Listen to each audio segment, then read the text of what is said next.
Esta es Galilea, la fértil región del norte de Israel. Es hoy día una tierra fértil para la agricultura, como lo fue unos 2000 años atrás, cuando Jesús vivió y enseñó aquí. La vida de Jesús fue breve, poco más de 30 años, pero estuvo llena de tanto significado que sigue siendo el parámetro bajo el cual medimos el tiempo mismo. Todo cuanto sabemos de la vida de Jesús viene de la inspirada pluma de 4 hombres: Mateo, Marcos, Lucas y Juan. Todos escribieron muchos años después de su muerte. Los artistas aún más lejanos a su época son los que nos han dado las únicas imágenes que tenemos de Jesús. Ninguno de ellos supo cómo era Jesús. Nadie durante su tiempo dibujó su rostro o siquiera lo describió. Así, nuestras mentes se llenan de imágenes que nos dicen más acerca de las vidas y la época de los pintores, escultores y cineastas que las han creado, de lo que nos dicen acerca de Jesús mismo. Pero en esta tierra aún podemos sentir su presencia. Aún escuchamos ecos del mundo que Él conoció. Algunos se manifiestan a través de las vidas cotidianas de la gente tan trabajadora que hoy habita esa tierra, muchos de los cuales aún viven de forma muy similar a la de la gente de la época de Jesús. Otros conocimientos provienen de la labor de los modernos arqueólogos y estudiosos, que investigan entre las evidencias del pasado y ensamblan trozos y piezas para formar una especie de mosaico de esos tiempos tan distantes. Todo esto nos ayuda a ver hacia el pasado, al mundo en el que vivió Jesús, al pasado en Belén, la villa donde nació durante el reinado de Herodes el Grande, rey de los judíos, bajo la autoridad del emperador romano. La villa que Jesús dejó cuando sus padres huyeron con él a Egipto, para escapar de la masacre de los inocentes ordenada por Herodes. Después de la muerte de ese rey tirano, la familia regresó a su hogar en su tierra, las verdes colinas de Galilea. Allí, Jesús creció hasta hacerse hombre y recibió su educación en la villa de Nazaret. En esta reconstrucción podemos observar cómo pudo haber sido la vida entre los galileos del siglo I, que fueron sus vecinos, su gente.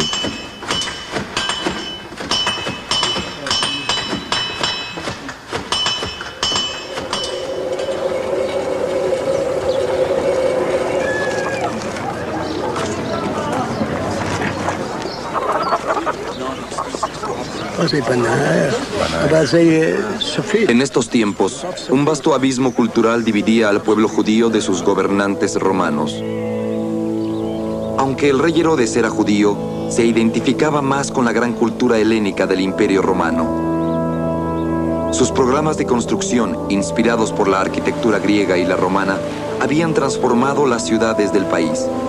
Esas ideas extrañas eran ofensivas a la población judía. El resentimiento había aumentado después de su muerte, cuando Roma dividió la tierra prometida en 3 partes. 2 al norte y el este eran gobernadas por hijos de Herodes, no como reyes, sino como tetrarcas o gobernantes locales. Un tercer hijo había recibido Samaria y Judea, pero para cuando Jesús hubo crecido hasta hacerse hombre, estas regiones eran gobernadas directamente por Roma. Así, el templo en Jerusalén, el corazón de la conciencia religiosa judía, estaba bajo la dominación romana. A través del imperio, Roma permitía que los pueblos que había conquistado adoraran a los dioses que desearan, siempre y cuando sus religiones no se opusieran a las leyes civiles romanas. Y en toda tierra ocupada por los romanos, fueron construidos templos y estatuas, erigidos a los dioses romanos. En la mayoría de los lugares, esto no causaba problemas. Así como los romanos, mucha gente adoraba a varios dioses y no tenían objeción contra los dioses de otros. Pero el primer mandamiento del único Dios verdadero adorado por los judíos era: no honrarás a otro Dios más que a mí. Para muchos judíos, esto significaba que el dominio romano era intolerable.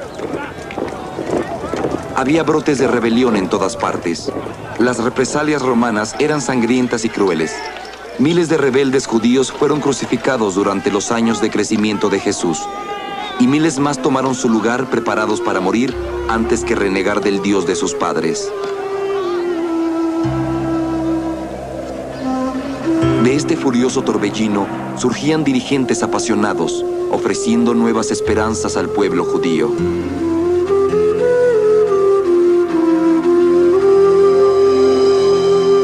Jesús y su tiempo.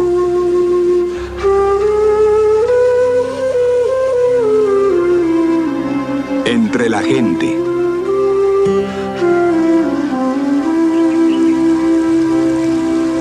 En el año 15 del reinado de Tiberio César, la palabra de Dios llegó hasta Juan, el hijo de Zacarías, en el desierto. Y él fue por toda la región alrededor de Jordania, predicando un bautizo de arrepentimiento para el perdón de los pecados. ¿Un bautizo de arrepentimiento para el perdón de los pecados? ¿Qué significaba eso para las multitudes que se reunían a escuchar a Juan predicar? El baño ritual, una parte esencial de la vida religiosa judía, era diferente a la inmersión que Juan practicaba. Existían baños rituales públicos y privados, mikvahs, como eran llamados por todo el país. Unos 70 de ellos estaban a un lado de la entrada al templo en Jerusalén. Los fieles se bañaban en agua pura antes de entrar a tierra sagrada. La inmersión pretendía limpiar y purificar a una persona que pudiera tomar parte en un ritual sagrado, pero no tenía nada que ver con el perdón de los pecados. Eso requería de un acto de contrición, a menudo bajo la forma de algún sacrificio en el templo.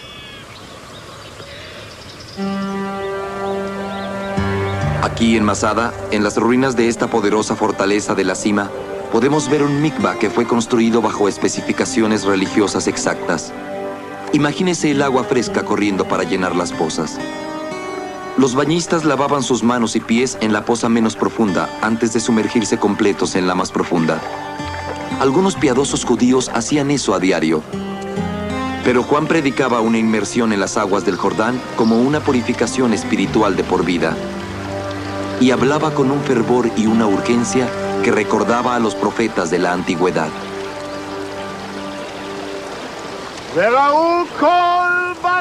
Arrepentíos, porque el reino de los cielos está a la mano. A una hora el hacha cae sobre las raíces de los árboles. Por lo tanto, todo el árbol que no produzca buenos frutos será cortado y arrojado al fuego. Yo los bautizo con agua por arrepentimiento, pero aquel que viene detrás de mí es más poderoso que yo. Él los bautizará con el Espíritu Santo y con fuego.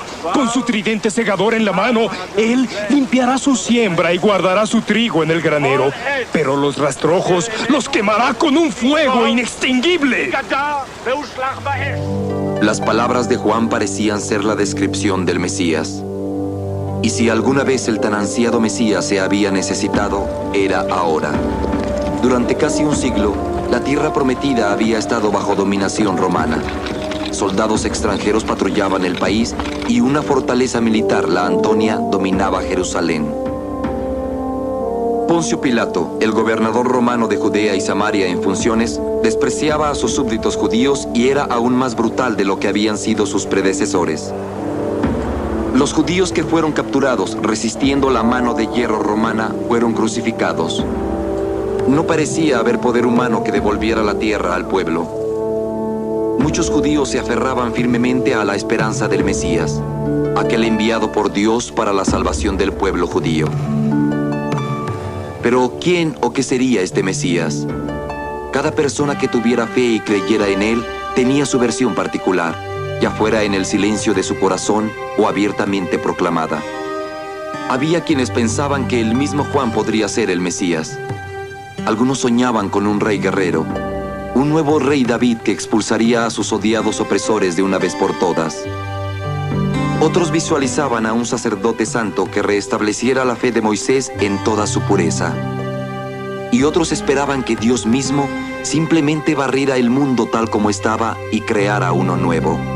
Un mundo de justicia y paz universales. En esa época, el judaísmo estaba dividido en muchas facciones.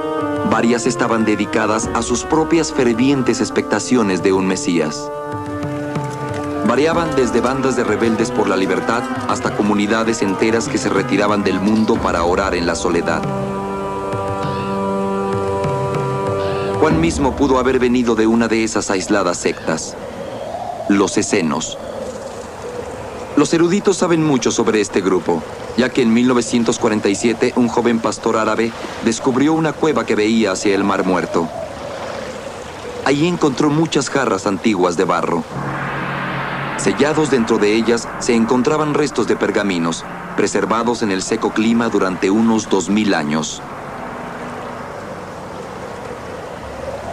Desde entonces se han encontrado más de 700 en cuevas cercanas.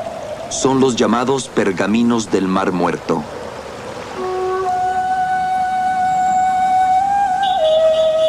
Muchos están ahora protegidos en el Santuario del Libro, en el Museo de Israel en Jerusalén. De este aprendimos que el libro de Isaías, tal como lo conoció Jesús, es bastante similar al que se lee hoy día. Se han empleado décadas en la reconstrucción de estos documentos, que proporcionan perspectivas fascinantes de las creencias de los essenos que los escribieron. Sus dirigentes eran sacerdotes que consideraban que los rituales de sacrificio ya no eran tan puros como Moisés lo había ordenado. Sus pergaminos aseguran que el sacerdocio era corrupto, especialmente el oficio de gran sacerdote, que ya no era transmitido de padres a hijos, sino que ahora se daba por nombramiento romano.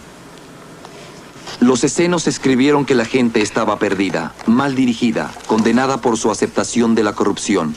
Los últimos días estaban cerca.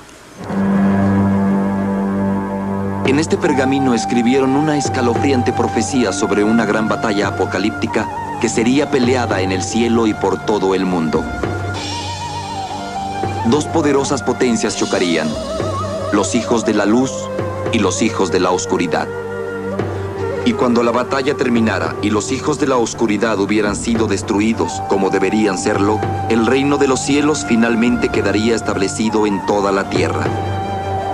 Aquí, en un lugar del desierto llamado Qumran, cerca del Mar Muerto, una aislada comunidad de essenos llevaba una vida de devota pureza. Eran unos cuantos seleccionados que esperaban la violenta purificación del mundo. Planeaban actuar como soldados en el ejército de los hijos de la luz, por lo que se fortificaban tanto en sus cuerpos como en sus espíritus. Los nuevos miembros debían pasar 2 años de pruebas y entrenamiento. La iniciación era un bautizo que requería de arrepentimiento sincero, un lavado minucioso del pasado. Devotos como eran los essenos a la pureza ritual absoluta, se sumergían en el mikvah cada día. Producían sus propios alimentos y habían hecho un voto de no recibir nada producido por extranjeros. Consumían sus alimentos comunales en silencio. Oraban y adoraban a Dios incesantemente. Juan, que había nacido sacerdote, bien pudo haber salido de esta comunidad para tomar su misión a lo largo del Jordán. No hay forma de saberlo, pero algunas de las enseñanzas de Juan parecen ser el eco de los pensamientos essenos de piedad y justicia.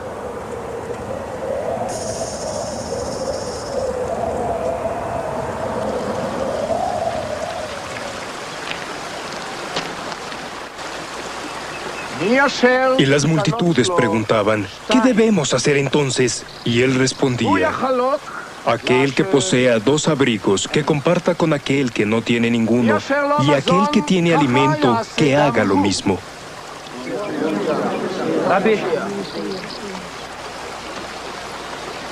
Los cobradores de impuesto también llegaban a ser bautizados y preguntaban, Maestro, ¿qué debemos hacer? Y él respondía, no cobren más de lo que se les ha asignado. También los soldados solían preguntarle, ¿y nosotros qué debemos hacer? Y él contestaba, no roben a nadie con violencia o con falsos testimonios y confórmense con sus salarios.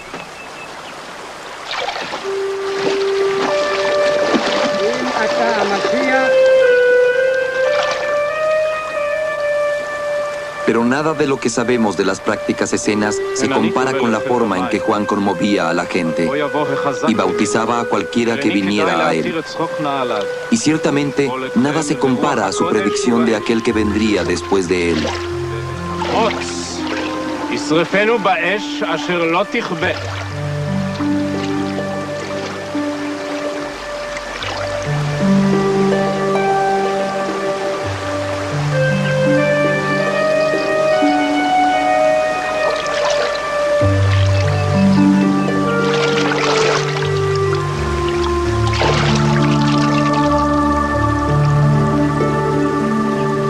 En verdad les digo que los cielos se abrieron y que él vio al Espíritu de Dios descender en la forma de una paloma e iluminándolo con su luz. Y como fondo, una voz que venía desde el cielo le decía: «Este es mi amado Hijo, de quien estoy complacido».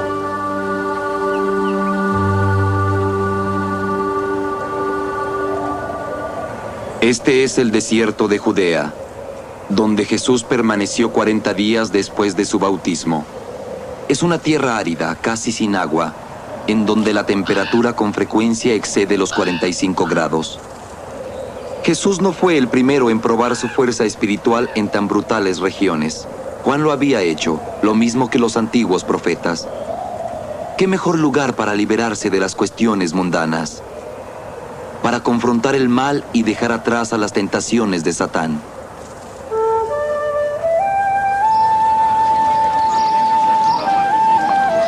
Y Jesús regresó con el poder del Espíritu Santo a Galilea, y un informe concerniente a su persona fue enviado a través de toda la tierra circundante.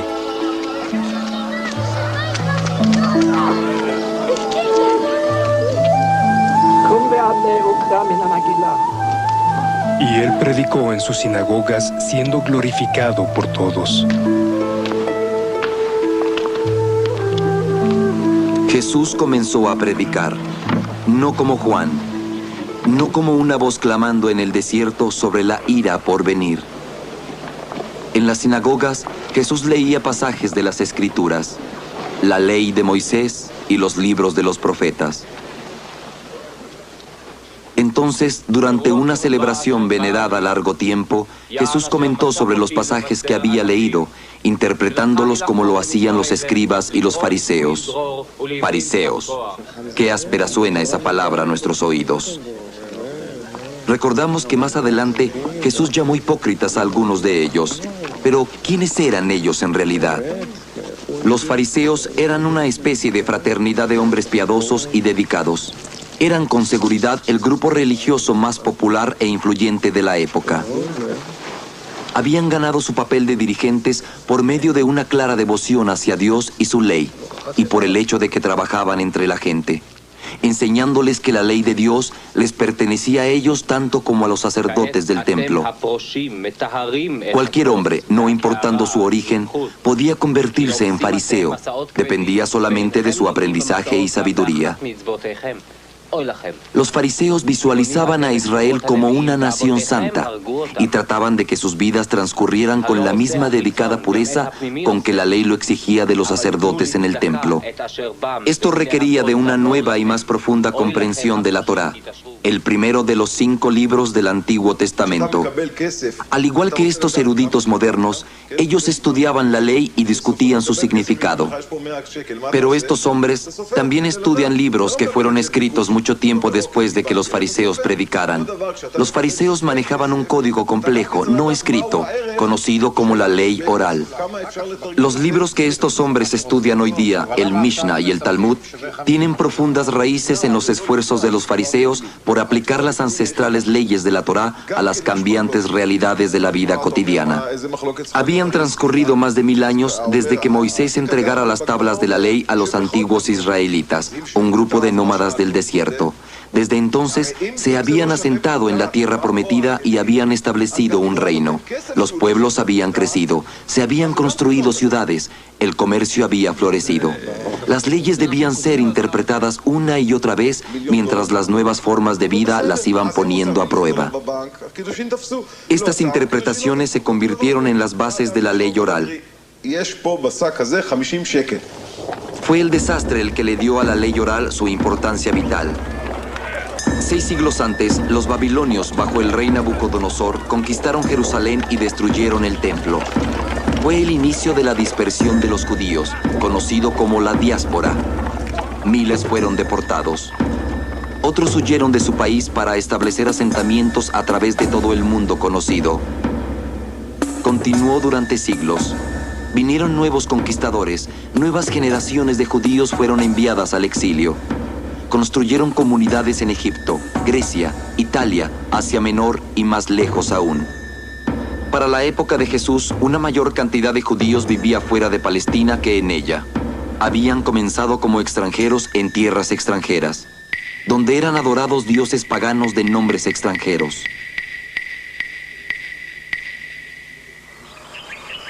Pero los judíos permanecieron fieles al único Dios, construyendo lugares de reunión, sinagogas, y eligiendo dirigentes, usualmente escribas que sabían leer y escribir. También en Palestina se construyeron sinagogas. Cientos de ellas existieron en la época de Jesús, aunque ninguna sobrevive.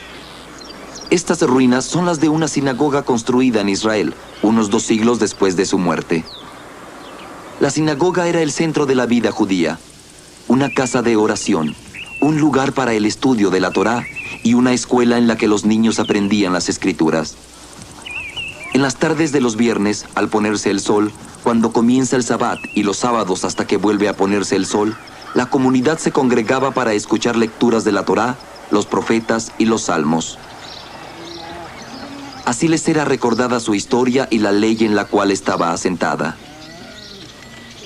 Y la gente escuchaba cuando los escribas interpretaban el significado de la ley, auxiliándoles a aplicarla a sus vidas cotidianas. Entre ellos, los escribas comentaban y discutían las interpretaciones, y de estos debates evolucionó la ley oral. Era al servicio de esta ley oral, firmemente basada en la Torá, que los fariseos mantuvieron su camaradería de alimentación compartida y vigorosos debates. Mucho después de la época de Jesús, estas leyes orales fueron escritas. Forman hoy las bases de los actuales Mishnah y Talmud, partes esenciales del judaísmo moderno. De tiempo en tiempo surgía un gran maestro, un fariseo que podía ofrecer nuevas perspectivas a cuestiones largamente discutidas. Alrededor de estos hombres se desarrollaron escuelas de filosofía. Uno de ellos, llamado Hillel, vivió mientras Jesús crecía. Hillel era un hombre amable y paciente. Esta gigantesca menorá, fuera del edificio parlamentario de Israel, incluye la ilustración de una famosa historia acerca de él. Mofándose, alguien le pidió a Hillel que explicara la Torá durante el breve tiempo en el cual un hombre pudiera permanecer sobre un pie. Hillel contestó: aquello que resulte odioso para ti, no lo hagas a tu vecino. Esa es la esencia de la Torá. Todo lo demás es comentario. Ahora ve y aprende. Jesús puso su propio sello distintivo a ese pensamiento. Trata a los demás como quisieras que ellos te traten a ti. Era una enseñanza conocida de la época. ¿Estaba entonces Jesús destinado a ser otro gran maestro fariseo? Muchos pueden haberlo imaginado como tal. Lucas nos dice que sus enseñanzas eran glorificadas por todos, pero Jesús escogió otros caminos. Jesús permaneció como judío practicante toda su vida. Al orar, habría llevado consigo 2 cajas pequeñas, llamadas tefillín o filacterios, una sobre la frente cerca de la fuente del pensamiento y otra sobre su brazo izquierdo cerca del corazón, como fue ordenado por Moisés. Cada una contiene las palabras más sagradas del judaísmo. Escucha, oh Israel, el Señor nuestro Dios, el Señor es uno.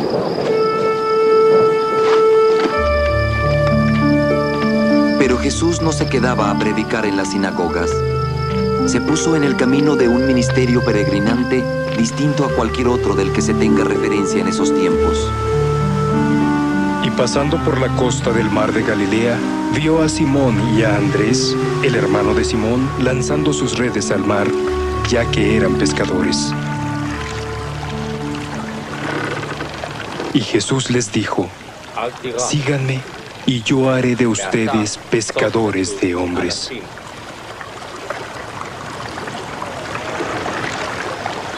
En la actualidad, en el mar de Galilea, los pescadores aún arrojan sus redes de la misma forma en que lo hacían Simón y Andrés 2000 años atrás. Poco ha cambiado. Sus botes ahora tienen motores, pero el diseño esbelto de ancha proa es casi idéntico al de los botes de los tiempos de Jesús. Son llamados botes de Galilea. Los pescadores preparan sus redes en tierra y pronto se encuentran en el agua lanzándolas a mano.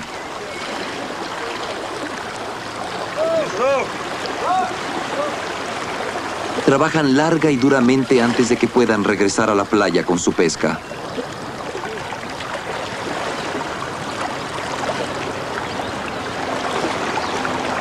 El pez más abundante en este mar de agua dulce es llamado pez de San Pedro. Cuenta una leyenda que la mancha en su costado es la huella digital del pulgar de Simón el pescador, a quien Jesús bautizó como Pedro. Hombres habituados a tan arduas labores no eran la clase de discípulos que muchos maestros hubieran seleccionado.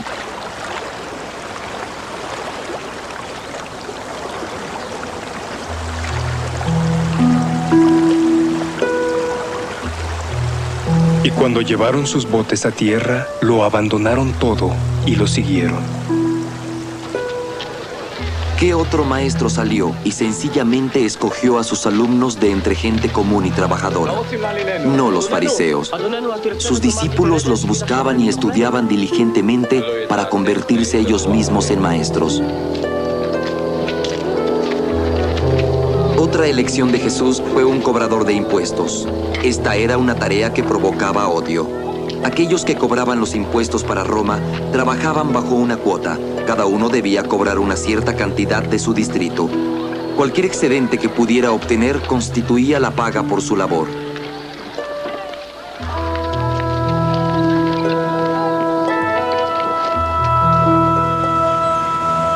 Los arduos y represivos impuestos sostenían a las tropas de ocupación. Pagaban palacios y fortalezas, caminos y acueductos, anfiteatros y arenas para juegos de combate, el financiamiento de nuevas ciudades donde los piadosos judíos quedaban fuera de lugar. O iban directo al tesoro imperial de Roma. Los cobradores de impuestos ni siquiera eran romanos, sino compatriotas judíos. Es entonces de asombrar que Jesús fuera después envilecido por reunirse con los cobradores de impuestos.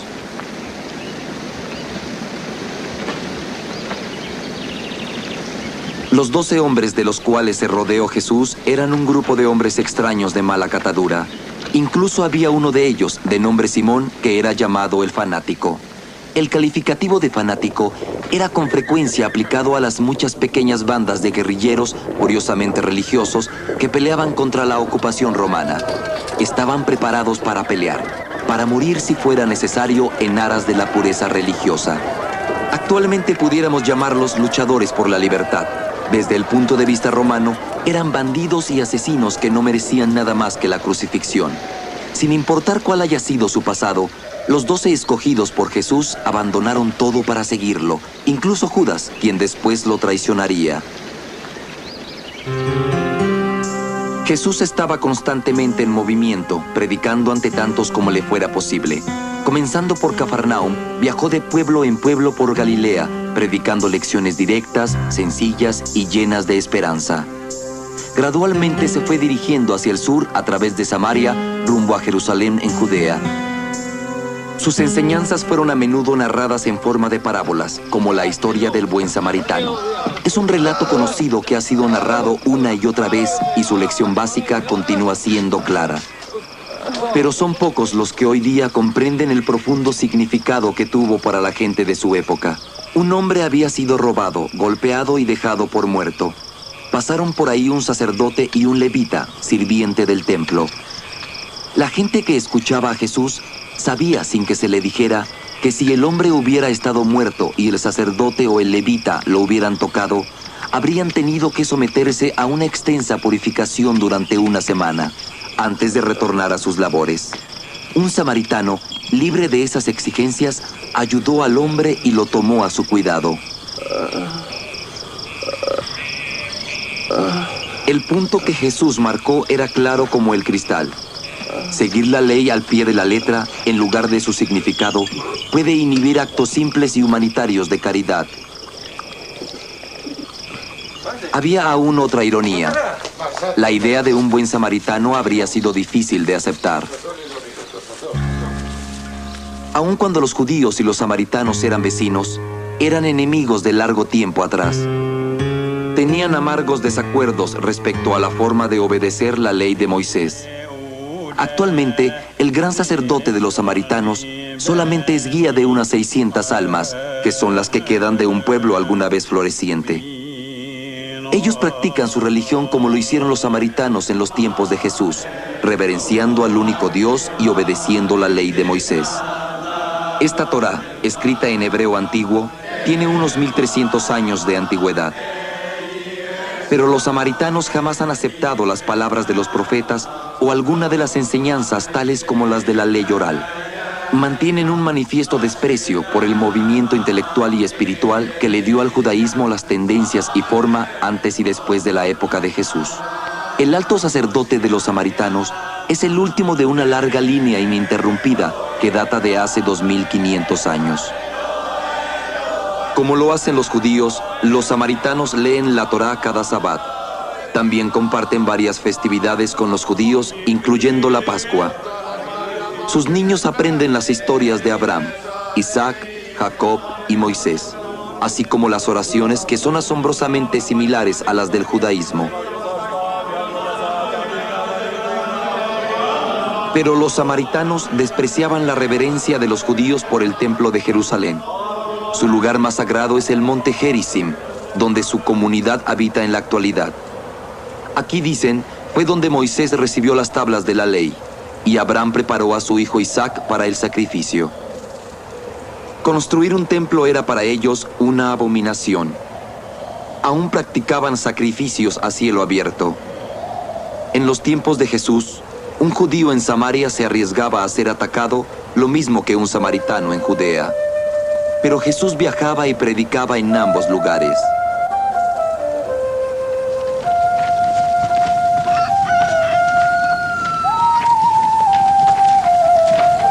Jesús nunca tuvo empleo, solamente un ministerio. Esto también lo hacía diferente a los maestros fariseos, muchos de los cuales practicaban algún oficio para la manutención de sus familias. Los fariseos desaprobaban que Jesús y sus discípulos recolectaran grano durante el Sabbat, un acto que consideraban como trabajo y por lo tanto prohibido. Jesús respondió en forma verdaderamente fariseica, citando capítulo y verso. ¿No han leído acaso lo que hizo David cuando él y los que con él estaban tuvieron hambre? ¿Cómo entró en la casa del Señor y comió del pan de la presencia que les estaba prohibido a él y a los que le acompañaban por no ser sacerdotes? Si hubieran sabido lo que significaba deseo piedad y no sacrificio, no hubieran condenado a los inocentes.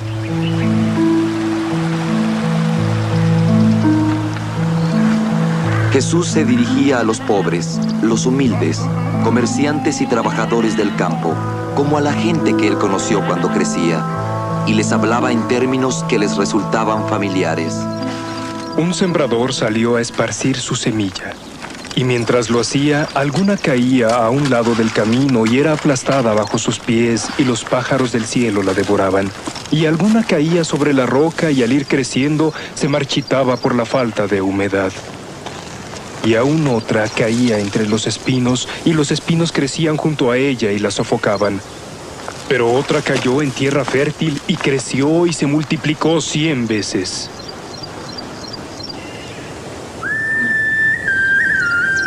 Actualmente en las colinas de la Tierra Santa, como en los tiempos de Jesús, la gente trabaja arduamente para hacer que sus campiñas y jardines en terrazas sean productivos. Estos son granjeros que viven y trabajan en el mundo de hoy. Pero al igual que la gente que escuchó hablar a Jesús, ellos enganchan sus arados a los animales, no a una máquina. Los arados mismos son iguales a los que se usaron hace 2000 años. Cuando Jesús explicaba su parábola a gente como esta, gente que cultivaba trigo y cebada para alimentarse y lino para vestirse, lo comprendían, porque Él les hablaba de la labor de sus vidas. La parábola es esta. La semilla es la palabra de Dios. Las que quedan a lo largo del camino son aquellos que escucharon. Entonces el diablo viene y se lleva la palabra de sus corazones para que pierdan la fe y no puedan ser salvados.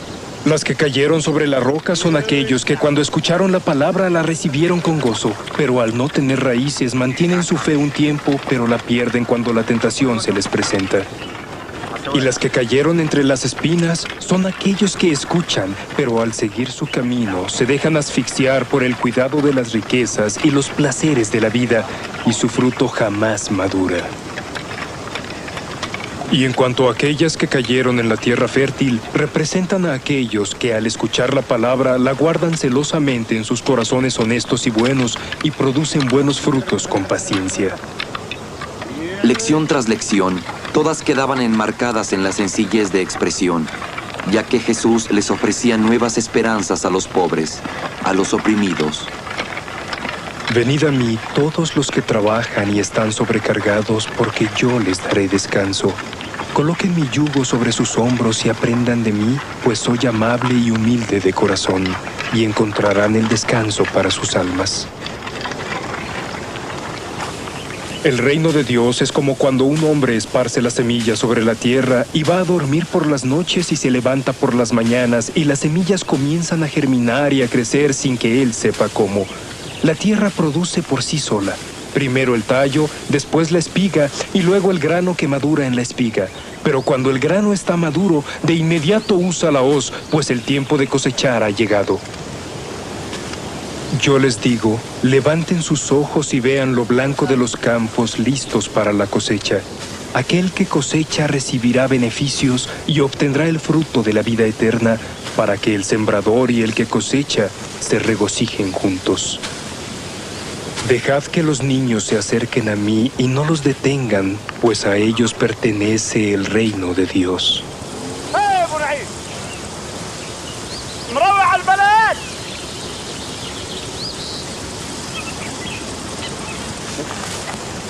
Estas narraciones e imágenes hogareñas estaban hechas para permanecer en las mentes de los que escuchaban, mientras continuaban con sus arduas tareas de trillar y separar el grano.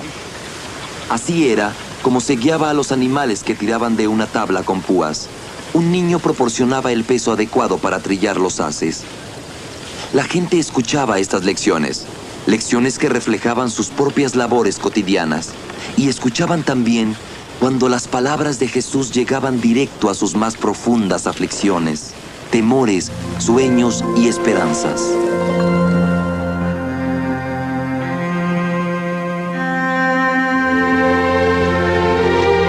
Bienaventurados sean los pobres de espíritu, porque de ellos es el reino de los cielos. Benditos sean aquellos que sufren, pues serán reconfortados. Benditos sean los humildes, pues ellos heredarán la tierra. Benditos sean aquellos que padecen hambre y sed de justicia, pues serán satisfechos. Bienaventurados sean los misericordiosos, porque ellos alcanzarán misericordia. Benditos los puros de corazón, pues ellos verán a Dios. Bienaventurados los que hacen la paz, pues ellos serán llamados los hijos de Dios. Bienaventurados los perseguidos por ser justos, porque de ellos es el reino de los cielos. Jesús se valía de la rica simplicidad de la naturaleza para demostrar el amor de Dios por todas las cosas. Piensen en los lirios del campo, ¿cómo crecen? No hilan ni se afanan, Pero yo les digo que ni Salomón en toda su gloria se vio tan majestuoso como uno de estos.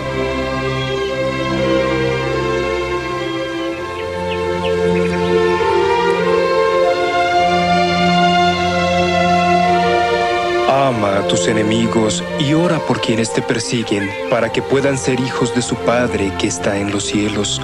Pues Él hace que su sol salga sobre el malo y sobre el bueno, y manda la lluvia tanto para el justo como para el injusto.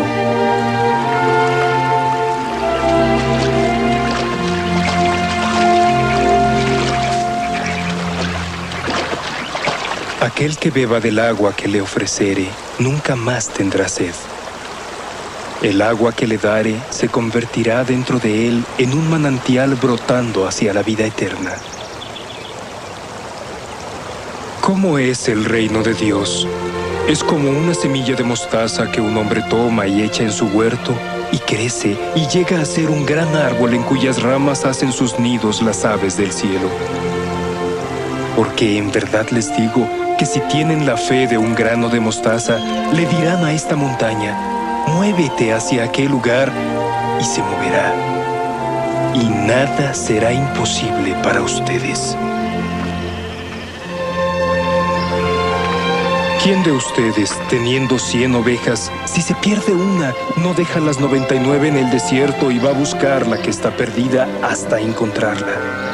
Y luego, cuando la ha hallado, la pone sobre sus hombros regocijándose. Así yo les digo, habrá mayor regocijo en los cielos por un pecador arrepentido que por 99 justos que no necesitan penitencia. Yo soy el buen pastor. Conozco a los míos y los míos me conocen a mí, como me conoce el Padre y yo lo conozco a Él. Y yo ofrezco mi vida por mis ovejas. Ya fuera que Jesús hablara de ovejas o de la vid del campo, sus palabras predicaban siempre las mismas lecciones de amor. Tal como la rama que no podría sostener el fruto por sí sola a menos que esté unida a un tronco, tampoco podrán ustedes a menos que se unan a mí. Yo soy el tronco, ustedes son las ramas.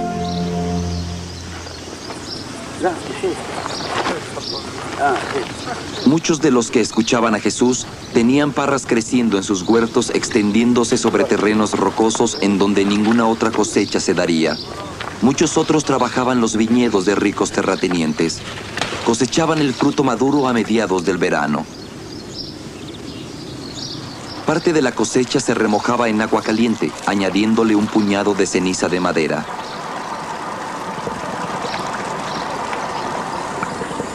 Después, extendían los frutos bajo el ardiente sol para secarlos hasta hacerlos pasas.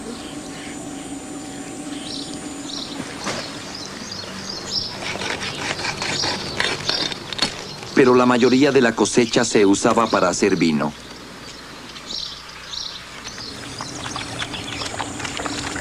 Esta poza de roca natural ha sido usada como prensa para el vino desde los tiempos de Jesús. La gente aún prensa las uvas bajo sus pies, tal y como lo hacía entonces.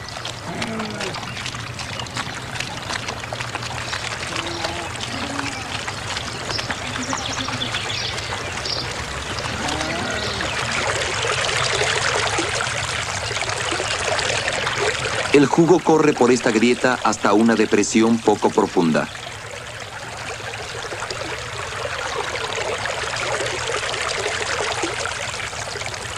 Los residuos son filtrados con lienzos antes de permitir que el jugo fermente. El sello debe estar flojo para que los gases producidos por la fermentación puedan escapar. Nadie vierte vino nuevo en cueros viejos. Si lo hace, el vino reventará los cueros y será desperdiciado, y los cueros serán destruidos.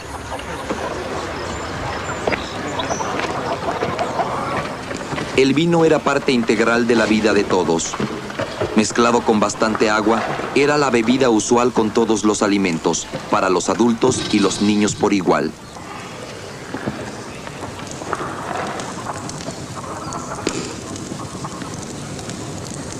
Y era vital para todas las celebraciones, especialmente una boda.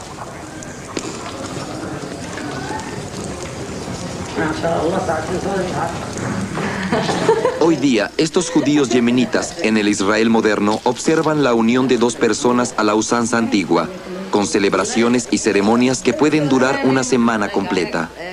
Al comenzar la semana, las mujeres de la familia visten a la novia con ropas y joyería tradicionales, artículos que se han heredado de generación en generación. Después, la pareja recibe formalmente los buenos deseos por parte de la familia. En una procesión a la luz de las velas, las mujeres guían a la novia hasta su prometido.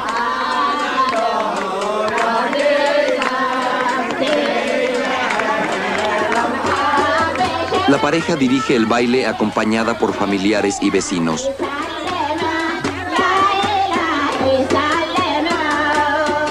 Según una antigua tradición, la abuela de la novia hace una pasta especial a base de hojas de aleña, con la intención de traerles buena suerte y salud en el futuro.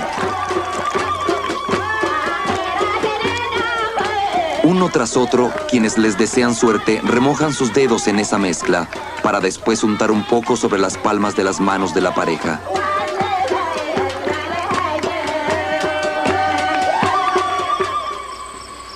La boda en sí era una ceremonia más sencilla.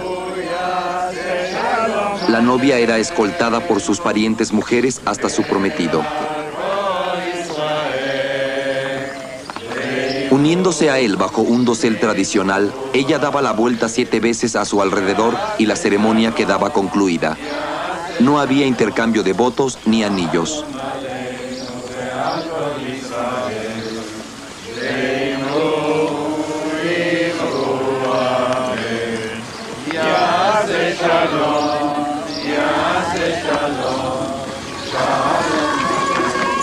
Después comenzaba la alegre celebración.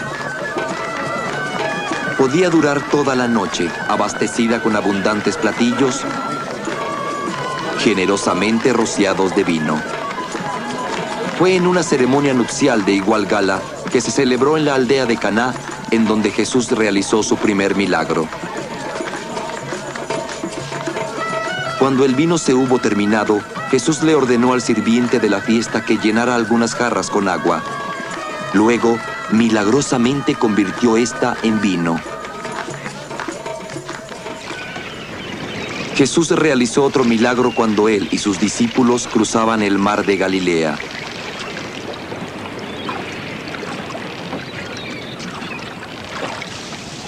Jesús dormía cuando se desató una tormenta.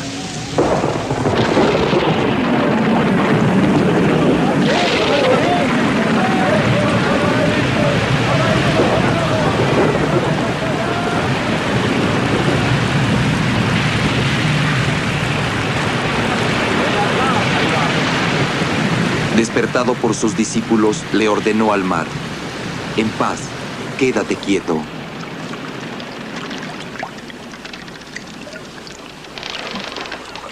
¿Quién y qué era este hombre? En donde quiera que Jesús predicara, se congregaban multitudes, 4 o 5 mil personas a la vez. Más y más abandonaron sus vidas para seguir a Jesús, hombres y mujeres por igual. Su habilidad para curar a los enfermos, los cojos, los inválidos y los ciegos se agregaba a su creciente popularidad. Algunos fariseos objetaban que Jesús practicara curaciones en el Sabbat. Él les preguntó si era correcto hacer el bien en el Sabbat o no haciendo nada causar el mal.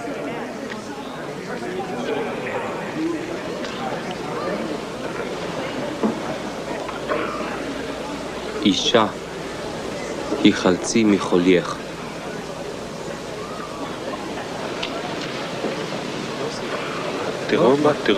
Algunos se recuperaban tan solo con su tacto.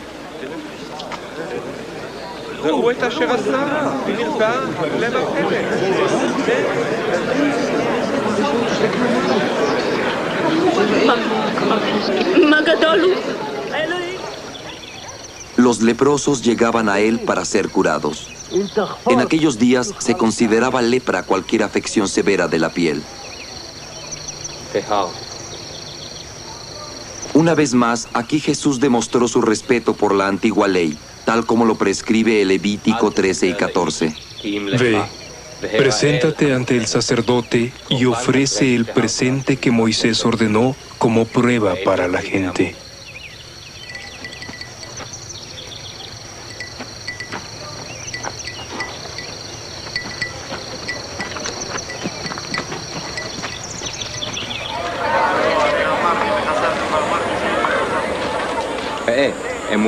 Con su toque y una bendición, Jesús devolvía la vista a los ciegos.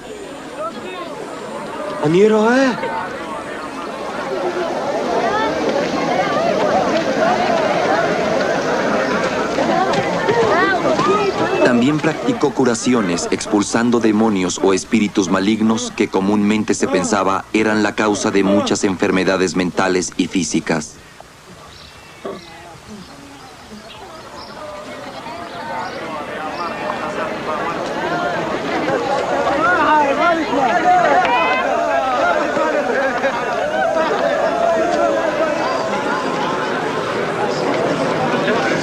Algunas veces los métodos que Jesús usaba para curar lo confrontaban con los fariseos. Había un hombre que estaba paralizado, que fue bajado por el techo de una sinagoga llena de gente. Cuando Jesús curó al hombre diciéndole que sus pecados quedaban perdonados, los fariseos se enfurecieron. Solamente Dios podía perdonar los pecados después de un acto de contrición formal y el ofrecimiento de un sacrificio en el templo. ¿Qué es más fácil decir? ¿Tus pecados te son perdonados? O decir, levántate y anda.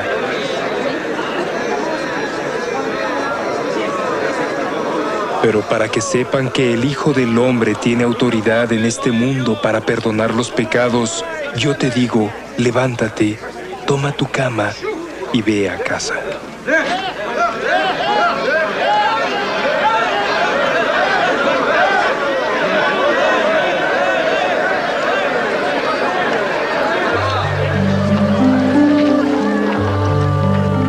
Las curaciones más asombrosas de todas, sin embargo, fueron cuando Jesús realizó su máximo milagro: resucitar a los muertos.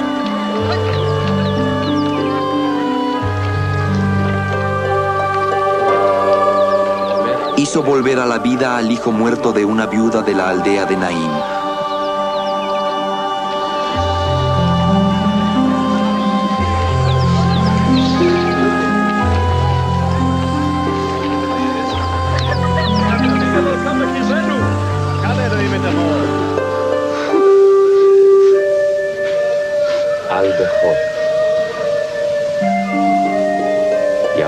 Le devolvió la vida a la hija del dirigente de una sinagoga.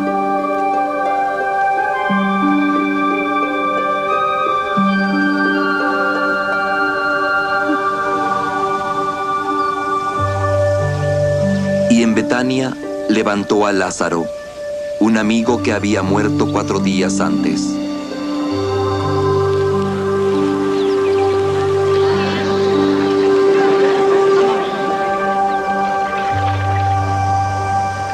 Mientras Jesús viajaba y predicaba a las enormes multitudes que lo seguían hacia el destino que le esperaba en Jerusalén, uno de sus discípulos le preguntó, ¿cómo debemos orar? Era una pregunta razonable. Muchos maestros compusieron oraciones y las enseñaron a sus seguidores. La oración que Jesús les enseñó ha permanecido inspirando a la gente de todas las épocas, en todos los países y en todos los idiomas de la tierra. Padre nuestro que estás en el cielo, santificado sea tu nombre. Venga a nosotros tu reino, hágase tu voluntad aquí en la tierra como en el cielo. Danos hoy nuestro pan de cada día y perdona nuestras ofensas, así como nosotros perdonamos a los que nos ofenden. No nos dejes caer en la tentación y líbranos del mal. Pues tuyos son el reino, el poder y la gloria por siempre.